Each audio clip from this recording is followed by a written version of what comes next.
ፋይዳ ዲጂታል አይዲ ከባንክ ሂሳብ ጋር ማሳሰር ግዴታ እንደሆነ ሰምታችኋል። ብሔራዊ ባንክ ያወጣው መመሪያ ነው። አንዳንድ ባንኮች ከቤታችሁ ቁጭ ብላችሁ ፋይዳ መታወቂያችሁ ከባንክ ሂሳባችሁ ጋር እንድታሳስሩ ያደረጉ ሲሆን እናንተ የአዋሽ ባንክ ደንበኛ ከሆናችሁ ባንክ ድረስ መሄድ ሳይጠበቅባችሁ ከቤታችሁ ናችሁ እንግዲህ በኦንላይን እንድታርጋችሁ ከባንክ ሂሳባችሁ ጋር ፋይዳችሁን ማሳሰር እንደምትችሉ በዚህ ቪዲዮ አሳያችኋለሁ። ላይክ ማድረግ ጀምሩት። ቀጣይ ደግሞ ሌሎች ባንኮችንም እንሰራለን። መጀመሪያ በባንኩ በኩል የተላከላችሁ ቴክስት አለ ፋይዳችሁን ከባንክ ሂሳባችሁ ጋር አያይዙ የሚል እሱ ቴክስት ደግሞ ካልደረሳችሁ ወይም ከጠፋባችሁ ቴሌግራም ቻናል ላይ አስቀምጥላችኋለሁ። ሊንኩን አንድ ጊዜ ክሊክ ስታደርጉት ሃርሞናይዝ ዩር አካውንት ዊዝ ፋይዳ ዲጂታል አይዲ ይላል። ሃርሞናይዝ ማይ ባንክ አካውንት የሚል ከታች ኦፕሽን ያመጣላችኋል። እሱን ክሊክ አድርጉት። ቬሪፋይ አይደንቲቲ የሚል አለ ከታች፣ እሱን ክሊክ አድርጉት።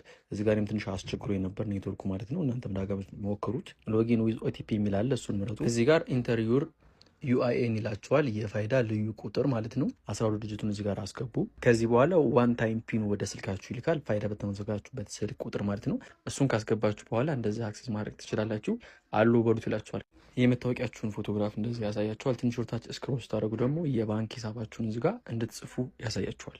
የባንክ ሂሳባችሁን እዚህ ጋር በስነ ስርዓት ጻፉና አድ ስትሉት ያላችሁን አካውንት በሙሉ ያመጣላችኋል። እኔ ለምሳሌ 3 አካባቢ አካውንት ነው ያለኝ በአንድ ፓርቲ ማለት ነው፣ የተለያየ ፕሮዳክት። እሱን ከጨረሳችሁ በኋላ ደግሞ ዝቅ ብሎ የእናት ስም አስገቡላችኋል። የእናት ስም እስከ አያት አስገቡ። ሊንክ የሚለውን ክሊክ ስታደረጉት አካውንታችሁን ከባንክ ሂሳባችሁ ጋር እንዲያዝ አደረጋችሁ ማለት ነው። ቴክስት ወደ ስልካችሁ ኮንፊርሜሽን ቴክስት ይላክላችኋል። እሱን ቼክ አድርጉት። እንደምትመለከቱ እንደዚህ ይላል። የሌሎች ባንኮችንም ቼክ አድርጌ የምሰራ ነው የሚሆነው። ፎሎ ማድረግ እንዳይረሳ።